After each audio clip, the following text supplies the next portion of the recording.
কিরে আরিফ তুই আর থাপড় দিলি গিললাই আবার আরিফ কি আবার নাম ধরে কথা কান লতুটিতে ফাটাবানো। কিরা তুই আজকে তো ফাফল হইতেছিস কা তোর সমস্যা কি?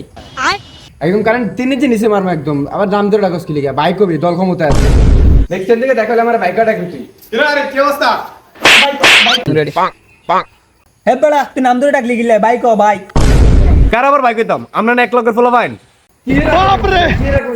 তোরা দূরে আসতে থেকে আমার বাইকটা ডাকি দল ক্ষমতা আছে।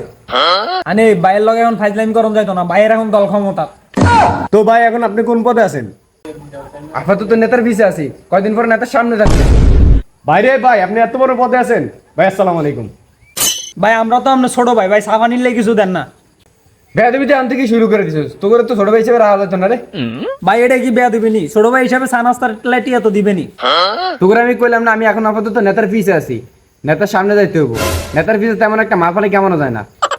তোরা তো আমার লগে থাক, যখন নেতার সামনে যাবো তখন ভরপুর টিয়া কামাইতে পারবো, তখন তো করে খাওয়াইতে পারবো ভরপুর। আচ্ছা আপনি তো এখান থেকে চেষ্টামি শুরু করে দিয়েছেন। আপনি বড় ভাই মানুষ, একটু নাস্তা পানি খাওয়াবেন, তা না চেষ্টামি করেন না। তোরা আমার প্রেস্টিজ আঙ্গুল দিয়ে দিছিস।